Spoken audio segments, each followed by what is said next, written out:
అమ్మవారు పెట్టుకున్న కనకాంబరం పూలు ఎర్రగా ఉంటాయి, ఈ గోళ్ల కాంతులు ఎర్రగా ఉన్నాయి, బొట్టు ఎర్రగా ఉంది. అధరలేఖ ఎంత తెలుపుగా ఉన్నా అమ్మవారి పెదవులు ఎర్రగానే ఉంటాయి కదండి.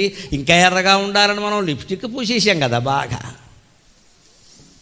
పెదవులకు కూడా మీరు ఏమీ పూయకుండా శీతకాలం వెన్న రాసుకోవాలి, నెయ్యి రాసుకోవాలి, లోపలికి వెళ్ళినా ప్రమాదం లేదు. వేసవికాలం మామూలుగా ఉండే మన నోటిలో ఉండేటువంటి తడితో తడుస్తుంది, అంతకంటే ఇబ్బంది ఏంలా. కాస్త నాలుగుతో అనుకుంటే చాలు, మహా అయితే నీళ్ళతో తడుపుకోవచ్చు. అంతకుమించి పెదవులకి ఏ రంగు పూసినా పెదవి పాడైపోయినట్టే లెక్క. సహజమైన ఎరుపులో ఎంత ఎరుపు ఉంటే అంత ఎరుపే, అంతకంటే అక్కల. ఎరుపు పెంచిందంటే పెంచామంటే ఎరుపు కురుపైపోతుంది. ఎందుకంటే ఆ లిప్స్టిక్లన్నీ రంగులే. నేనే చెప్పానుగా చాలాసార్లు, లిప్స్టిక్ వాడు చాలా అందమైన పేరు పెట్టాడు. పుయ్యగా పుయ్యగా లిప్పు స్టిక్ అయిపోతుంది, దాని అర్థం అది ఒక కర్ర అయిపోతుంది, రోళ్ళ కర్రలాగా. చెక్క దొండకాయలు ఉంటాయి చూడండి, ఇప్పుడు బల్ల మీద పెడుతూ ఉంటారు కదా, చెక్క యాపిల్స్, చెక్క మామిడి పళ్ళు, ముక్క చెక్కలు అయిపోవాలి బతుకని ఇవి పెడుతూ ఉంటారు, అసలు పళ్ళు ఉండవు. కానీ అలాగే చెక్క దొండకాయలు ఉంటాయి గమనించండి, అలాగే చెక్క దొండపళ్ళలాగే ఉంటాయి పెదవులు కూడా. లిప్స్టిక్ అని అడిగాడు, ఇది రాసుకుంటే చెక్క దొండపండు అయిపోతుంది. సహజంగా ఉండే అమ్మవారి పెదవుల కాంతికి ఎవరి కాంతికన్నా, మగవాళ్ళ పెదవులు కూడా ఎర్రగానే ఉంటాయండి. ఆడవాళ్ళకే పట్టదు అదృష్టం, మగవాళ్ళైనా అంతే. చుట్టలు కాల్చకుండా ఉంటే చాలు. అడ్డమైనవన్నీ కాల్చి ఎర్రగా ఉండాలంటే అలాగా, దాన్ని మసి ఏ రంగులో ఉంటుందో మన పెదవి ఆ రంగులోకి వస్తుంది. దుర్వ్యసనాలు లేకుండా ఉంటే పెదవులు బాగుంటాయి. ఇంకొక మాట, నలుపు రంగును కూడా మనం ద్వేషించాల్సిన అవసరం లేదమ్మా. సరస్వతీదేవిలో నలుపు రంగు కూడా ఉంది. నీలి నీలి జలాలు, నీలాల నేత్రాలు, నెమలి కన్నులడాలు, నింగిజాలు. అమ్మవారి జుట్టు ఈ నల్లగా లేదా? ఎంత అందమైన సరస్వతి అయినా లక్ష్మి అయినా జుట్టును అలాగానే ఉండాలి కదండి. జుట్టు తెల్లగా ఉండదు కదా. అంచేత నలుపు రంగును అప్పుడు ఎక్కడ ద్వేషించిందండి? ఇది ఉండవలసిందే. నీలి నీలి జలాలు, జ్ఞానసాగరంలో ఉంటుంది. జ్ఞానసాగరమైనా ఏ సాగరమైనా నీళ్లు నలుపేగా, నల్ల నీళ్లలోనే ఉందిగా. నీలాల నేత్రాలు, ఆవిడ కళ్ళలో కూడా కంటిపాప ఉందిగా. దివ్యకాల మదోద్వేల హేళాలస చక్షురందోళన శ్రీ సమాక్షిప్త కర్ణైక నీలోత్పలే నిర్మలే పూరిత అశేష లోకాభివాంఛాఫలే అని శ్యామలా దండకంలో కాళిదాసు వర్ణిస్తాడు. అమ్మవారి కళ్ళు లోపల కంటి చూపులు ఎంత నల్లగా ఉంటాయో వర్ణిస్తాడు. ఆ కంటి చూపు నల్లగానే ఉండాలి, కంటి గుడ్డు నల్లగానే ఉండాలి. అది తెల్లగా ఉంటే మెలకని అంటారు, లేకపోతే చూపే లేదంటారు. ఎన్ని తెల్లగా ఉన్నా ఒంట్లో జుట్టు నల్లగానే ఉండాలిగా, కంటి గుడ్డు నల్లగానే ఉండాలిగా. అవి తెల్లగా ఉంటే పనిచేయదుగా. అంచేత కొన్ని నల్లటి కూడా అవసరమే, లోకంలో నల్లవాళ్ళు కూడా అవసరమే. అసలు మనం పూజించేటువంటి దేవుళ్ళలో రాముడు కృష్ణుడిని మించిన వాళ్ళు ఉన్నారా? రాముడు నలుపు, కృష్ణుడు నలుపు, నీలమేఘశ్యాముడు అన్నారు. మరి లక్ష్మీదేవి ఆయన్ని పెళ్లి చేసుకుంది, విష్ణుమూర్తిని. ఆవిడే సీతాదేవిగా పుట్టి రామచంద్రమూర్తిని చేసుకుంది. ఆవిడే రుక్మిణీదేవిగా పుట్టి శ్రీకృష్ణుడిని చేసుకుంది. మరి నల్లబ్బాయికి పిల్లనివ్వడానికి మనం ఎందుకు ఆలోచించాలండి? నల్లమ్మాయిని చేసుకుందుకు మనం ఎందుకు ఆలోచించాలండి? మనం వచ్చి అంతా బాగుంది కానీ పిల్ల నలుపు, బుద్ధి నలుపు కాకుండా ఉంటే చాలమ్మా. పిల్ల నలుపు సమస్య కాదు, బుద్ధి నలుపు కాకూడదు. చాలా తెల్లగా ఉంటారు, కాపురాలు విచ్ఛిన్నం చేసేస్తారమ్మా. మనిషి తెల్లగా ఉండడం కాదండి మనం చూడాల్సింది. వాడు తెల్లగా ఉంటే వాడికమ్మా, ఎర్రగా ఉంటే వాడికి బుద్ధి నలుపు. ఆ బుద్ధి బాగుందా లేదా మనం చూడాలి.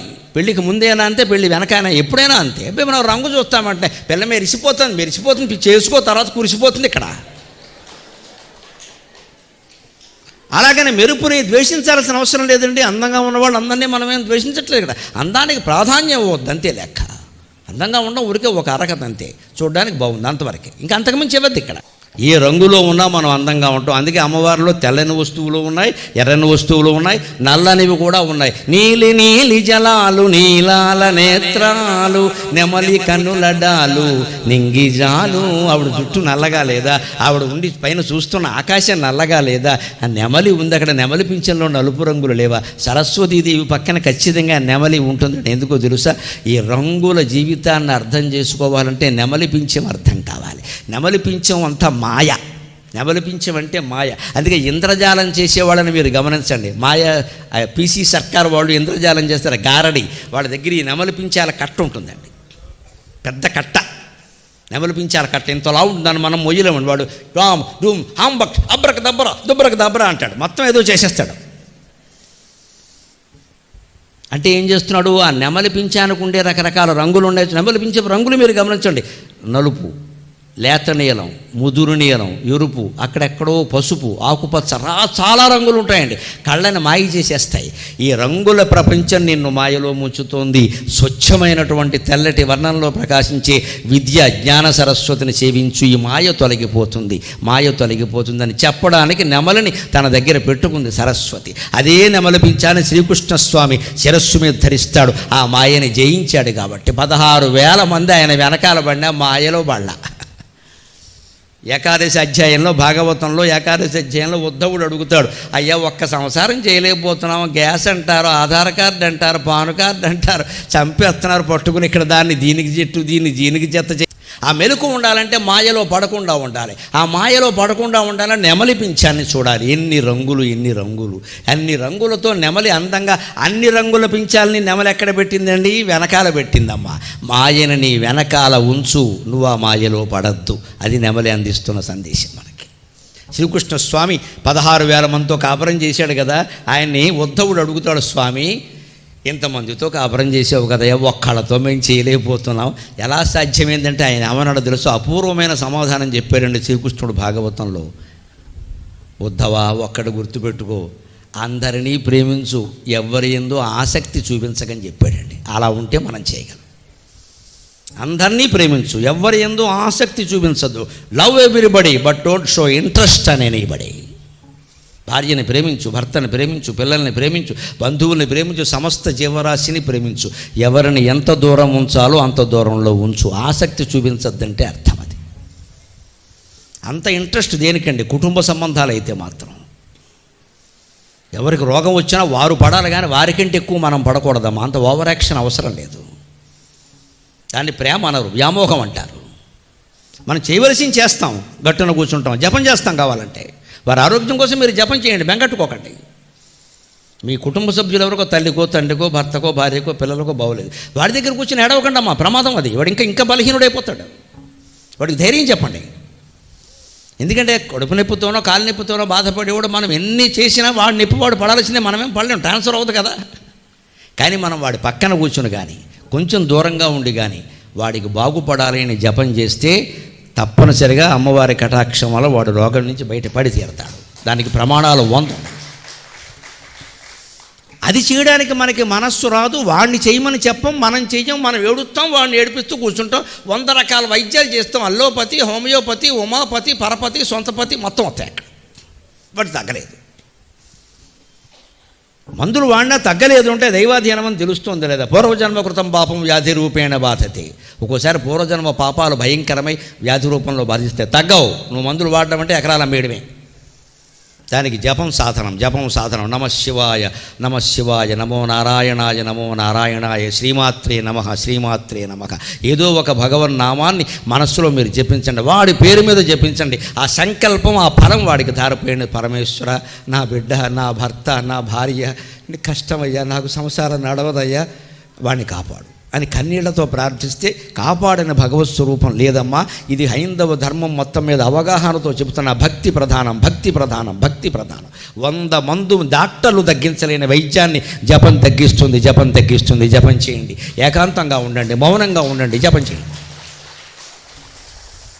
3-4 గంటలకు ఒకసారి ఇంట్లో మనం మౌనంలోకి వెళ్ళిపోవాలండి, జపం చేసేయాలండి. 60 ఏళ్ళు దాటిన వాళ్ళకి నేను చెబుతున్నా. మనకి పనులు లేవమ్మా, 60 ఏళ్ళు దాటాక పనులు ఉండవు, ఉన్నా తగ్గించుకోవాలి. ఇంకొకరికి తాపత్రయాలు పెంచుకోవద్దు. ఇంకా పక్కింటి వేసుకుని సోది చెప్పొద్దు, ఇక్కడ అనవసరం వెళ్ళిపోమని చెప్పు. 3-4 గంటలకు ఒకసారి ఓ మూలకి వెళ్ళిపోవాలి, కూర్చుని జపం చేయాలి. నమశివాయ, నమశివాయ, నమశివాయ. ఏం కష్టాలు ఉంటాయి కదా, ఏం లేకపోయినా సరే, ఉంటే తీరిపోతాయి, లేకపోతే రాకుండా ఉంటాయి. ఏదైనా మంచిదే, ఉంటే తీరిపోతాయి, లేకుంటే రాకుండా ఉంటాయి. అది చేయమండి. మనం దాని గురించే మాట్లాడుతూ ఉంటాం ఊరికే. మనం ఏం జరిగిందంటే నేనేం జరిగిందంటే నువ్వు నోరు మూస్తే జరగకుండా ఉంటుంది ఆ ముయుడు. అదే మాట్లాడుతూ ఉంటాడు. 10 ఏళ్ల క్రితం జరిగింది, 20 ఏళ్ల క్రితం, ఇంకెప్పుడో ఏదో జరుగుతుంది అని మన కోసం. అప్పటి వరకు మనం ఉన్నాం ఇక్కడ. ఏం జరుగుతుందో తర్వాత చూసుకుంటారు. ఈ తెగింపుకు వచ్చి జపం చేయాలి. ఆ జపఫలం సామాన్యమైన విషయం కాదు. జపతో నాస్తి పాతకం. అమ్మవారు జపం చేస్తూ మీరు ఆలయంలో చూడండి, ఆవిడ చేతిలో జ్ఞానసాగరమందు సారసమున నుంచి అక్షరమై వెల్గు అగ్నిహోత్రి, భాషా ప్రపంచము భావనాలోకము జపమాలగా ద్రిప్పు జ్ఞానదాత్రి. ఆవిడ జపమాలలో తిప్పుతూ ఉంటుంది సరస్వతీదేవి. అక్షమాల పాణిపద్మద్వయేనాదరేణ అక్షమాలా గుణో స్ఫాటికం జ్ఞానసారాత్మకం పుస్తకం బిభ్రతీయేన సంచించసి అని శ్యామలా దండకంలో వర్ణిస్తాడు కాళిదాసు. అక్షమాలతో అమ్మవారి జపం చేయడం ఏంటంటే అమ్మవారికి ఏమున్నాయి కోరికలు? భాషా ప్రపంచం, భావన లోకం, జపమాలగా ద్రిప్పు జ్ఞానదాత్రి. భాషా ప్రపంచాన్ని, భావనామయ ప్రపంచాన్ని పూసల దండతో జపమాలగా ఈ భావం, ఈ భావం, ఈ భాష, ఈ భాష అని తిప్పుతూ ఉంటుంది. ఆవిడ్ని ప్రార్థిస్తే మనకు ఆ భాషలు, భావాలు కరతలామలకం అయిపోతాయి. ఆ జపం మనం కూడా చేయొచ్చు. ఆ జపం అంటే మనకి బద్ధకం, ఎందుకంటే ఓ చోట కూర్చోవాలి, పనులు మానేయాలి, ఈ సోది మానేయాలి, మనస్సును కూడా నిగ్రహించుకోవాలి. అది మనకి ఇష్టం ఉండదు. అని తసేపు ఆశమ్మ భోషమ్మ ఆత్మస్తుతి పరనంద 36 గంటలైనా దీనికి అంతు దరి ఉండదు, దానివల్ల ప్రయోజనము ఉండదు. వీటి నుంచి బయటపడి ఆ మౌనంలోకి వెళ్ళిపోవాలి, ఆ జపంలోకి వెళ్ళిపోవాలి. అప్పుడు అమ్మవారి కటాక్షం కలుగుతుంది. ఖచ్చితంగా నేను పొందిన వాడినే చెబుతున్నానని చెప్పాను. నేను ఆ సరస్వతి కటాక్షాన్ని జపం ద్వారానే పొందా. ఆ అనుగ్రహం కారణంగానే ఈవేళ ప్రకాశిస్తున్నాం. లేకపోతే నేను నా గురించి నేను మాట్లాడుతున్నాను అనుకోవద్దు. ఇది నాకు తల్లి, నా కన్న తల్లి ఒళ్ళో కూర్చొని మాట్లాడుతున్నా. పశ్చిమ గోదావరి జిల్లా అంటే నా తల్లి ఒళ్ళో ఉంటే నేను ఎంత చనువుగా ఉంటానో అంత చనువుగానే చెబుతా. 21 రోజుల్లో 1000 మంది పండితులు కూర్చుంటే వాళ్ళు 1000 ప్రశ్నలు వేస్తే 250 సమస్యలు, 250 దత్తపదులు, 250 వర్ణనలు, 250 ఆశువులు, ఆ పైన 116 విశిష్ట ఆశువులు 21 రోజుల్లో ఆశువుగా చెప్పి పూర్తి చేసి 21వ రోజుని ఉదయం 9 నుంచి రాత్రి 9లోగా మొత్తం పద్యాలన్నీ ఏకధాటిగా అప్పగించడం మానవ మాతృడికి సాధ్యమేనా? మానవ మాతృడికి సాధ్యమా? జ్ఞాన సరస్వతి వల్ల సాధ్యమైందమ్మా. మా అమ్మ దయ, పలుకులమ్మ దయ, అందువల్ల సాధ్యమైంది. నేనెంత కంగారు పడ్డానో, నేనెంత ఆందోళన చెందానో కట్టుకున్న వాళ్ళకి తెలుసు, కన్న తల్లికి తెలుసు, కాకినాడకి తెలుసు. ఎంత కంగారు పడ్డానో, ఏం చేయగలనా ఒప్పేసుకున్నానే 96లో. కానీ బయటపడ్డాం, హాయిగా చేశాం. అటువంటి అవధానం మళ్ళీ జరగలేదని ఇప్పటికి అందరూ అంటున్నారు. ఏమమ్మా నేను తిన్నది పప్పు ఆవకాయ, ఈ బ్రాహ్మడు ఏం తింటాడు ఇంతకంటే? అది కూడా ఒక పూట భోజనం, 2వ పూట పడలేదు తింటాను నేను. మరి నేను చేయగలిగానే, మీరు చేయలేరా? మీ బిడ్డలు చేయలేరా? ఆత్మవిశ్వాసంతో కృషి చేయాలి, అమ్మవారిని నమ్ముకోవాలి. అమ్మా నాకు స్ఫురణ కలిగేలా చేయండి, కలిగించింది ఆవిడ. అమ్మా నాకు ధారణ దెబ్బతినకుండా చూడుంటే తగ్గించి చూసింది ఆవిడ. ఎందుకని మనం కృషి చేసాం, కాళ్ళు చాపేసి ప్రార్థన చేయలేదు. నూనెతో అభిషేకం చేద్దామా, నెయ్యితో అభిషేకం చేద్దామా, తెల్లచీరల పట్టుకెళ్ళి సరస్వతి ఆలయంలో పెట్టేద్దామని చూడాల. కష్టపడ్డాం, పని చేసాం, ఆవిడ కాళ్ళు అట్టుకున్నాం, అనుగ్రహించింది. అంతే దైవానుగ్రహం కలగాలంటే 2 మార్గాలు. ముందు నువ్వు కష్టపడు, తర్వాత అమ్మవారి పాదసేవ చెయ్యి, ఇష్టపడు, అమ్మవారిని ధ్యానం చెయ్యి. ఇటు ప్రయత్నము ఉండాలి, అటు ప్రార్థన ఉండాలి. ప్రయత్నము ప్రార్థన కలిస్తేనే సంక్రాంతి సరస్వతి అవుతుంది. ఈ సరస్వతి నీకు సంక్రమిస్తుంది ఖచ్చితంగా. విద్యా జ్ఞానం 2 కలుగుతాయి. అంచేత నలుపు రంగు కూడా సమస్య కాదు, నలుపులు ఆవిళ్ళలో ఉన్నాయి, నెమలి పింఛాలు ఆవిళ్ళలో ఉన్నాయి. పసుపు మెరుగుటంచు పసిడివి నియమించు పుత్తడి నెమోము పుస్తకము. తెల్లటి చీర కట్టిన పసుపు రంగు అంచు ఉంటుందండి. కొందరు పండితులు పురోహితులు కడుతూ ఉంటారు చూడండి, తెల్లటి పంచెలో పసుపు అంచు ఉంటుంది, చివర బంగారపు రంగు అంచండి, చాలా అందంగా ఉంటాయి ఆ పంచెలు. ఆ పసుపు మెరుగుట అంచు ఉన్న చీర కడుతుంది ఆవిడ. అవి దానికి ఆ పంచెలు ఆడవాళ్ళు చీర కింద కట్టుకుందుకు కూడా బాగుంటాయి ఆ అంచు కారణంగా. పసిడి వీణయమించు, ఆవిడ వాయించే వీణ పసుపు రంగులోనే ఉంటుంది కదండి. పుత్తడి నెమ్మము బంగారపు రంగులో ఆవిడ మొహం ప్రకాశిస్తుందమ్మా, అంతకంటే పసుపు ఏమిటి? పుస్తకం, తాటాకు పుస్తకం పూర్వం లేత పసుపు రంగులో ఉండేది. అంచేత ఆ రకంగా పసుపు రంగులో ఉన్నాయి. సర్వవర్ణమయము శారదారూపము స్వర్ణపర్ణమయము వాంగ్మయము. ఆ రకంగా శారదాదేవి రూపం స్వర్ణపర్ణమయము, సర్వవర్ణమయము, అన్ని రంగులు ఉన్నాయి. సరస్వతి అనగానే తెలుపు అని ఒక వ్యామోహంలో పడకండి. ఆవిడకి అన్ని రంగులు ఇష్టమే. విద్యావంతుడంటే అన్ని రంగుల గురించి తెలుసుకున్నారు, కానీ తెల్లగానే ఉంటాడు, తెలుపుకి ప్రాధాన్యం. అందుకని తెలుపు సరస్వతి, ఎరుపు లక్ష్మీదేవి, నలుపు పార్వతీదేవి. పార్వతీదేవిని తక్కువ చేస్తాం మనం, నల్లగా ఉందని కాళిక నల్లగానే ఉంటుంది. ఎందుకంటే భర్త తమోగుణం, ప్రళయకాలంలో సంహారం చేయాలంటే తమోగుణమే ఉండాలమ్మా. సత్వగుణం ఉన్నవాడు సంహారం చేయలేడు, రజోగుణం ఉన్నవాడు చేయలేడు. ఇంక తాను ఏం చేస్తున్నాడో తెలియని వాడు మాత్రమే సంహారం చేయగలడు. ఆ స్థితి నలుపు, అది తమోగుణం.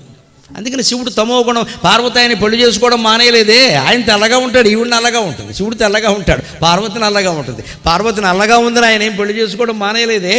కాళీ అని ఆక్షేపించాడు. కాళీ అంటే నల్లగా ఉంటావని. ఆవిడ గొళ్ళు మండిందిట. అమ్మవారి కోపం వచ్చింది, శివపురాణంలో ఉంటుంది. ఒకసారి అమ్మవారు పక్కన కూర్చుంటే కాళీ ఏక్ అన్నట్ట. నల్లగా ఉన్నావు, నేను కాబట్టి చేసుకున్నాను, ఎవరు చేసుకుంటారు, నేను ఎంత తెల్లగానో ఉన్నాను చూడండి. అమ్మవారికి పౌరుషం వచ్చింది. ఏం చేసింది తెలుసా?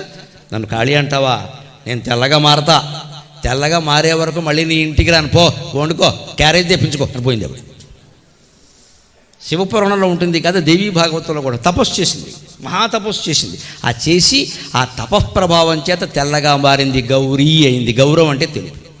అదే కాళీ, అదే గౌరీ. మహాకాళి, మహాగౌరీ, మహాలక్ష్మి, మహాసరస్వతి. కాళీదేవి గౌరీదేవిగా మారింది అంటే నల్లన్న వ్యక్తి తెల్లగా రంగు మారడం కాదమ్మా, బుద్ధి మారడం. చెడ్డవాడు మంచివాడుగా మారతాడు. దయచేసి అవకాశం వేయండి, చెడ్డవాడని తీర్మానాలు చేయకండి. అవకాశం వేయండి.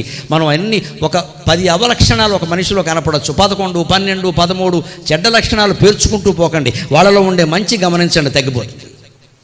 ముందు మన ఆరోగ్యం బాగుంటుంది. చెడు చూడడం మొదలుపెట్టామంటే ఓదానుకోటి పెరిగిపోయి ఒక 6 నెలలు అయ్యేసరికి ఆ వ్యక్తి మహాశత్రువు అయిపోతాడు. ఇంకా వాడు మంచి చేసిన చెడ్డ కింద కనపడుతుంది. అదే వ్యక్తి మంచి గుణాలు కూడా ఉన్నాయి. అవి కలుపుతుంటే మంచిగా ఉన్నాయి, చెడ్డ ఉన్నాయి, మామూలే అనుకుంటాం. అప్పుడు స్నేహం, బంధాలు మామూలుగా ఉంటాయి, విపరీతాలు కావు. మనిషి ఎదిగే విధానం ఎదగనివ్వాలి. చెడ్డవాళ్ళు మంచివాళ్ళని తీర్మానాలు చేయొద్దు. మంచివాళ్ళు చెడ్డవాళ్ళు అవుతారు, చెడ్డవాళ్ళు మంచివాళ్ళు అవుతారు. నలుపు తెలుపు అవుతుంది, తెలుపు నలుపు అవుతుంది. తపస్సు చేసి పార్వతీదేవి గౌరీదేవిగా మారింది. అందుకని సర్వవర్ణమయము శారదారూపము, స్వర్ణపర్ణమయము వాంగ్మయము. మనం కాపాడుకోవలసిన తెలుగు భాష. చివరిగా ఆ మాట చెప్పుకునే సెలవు తీసుకుందాం మనం.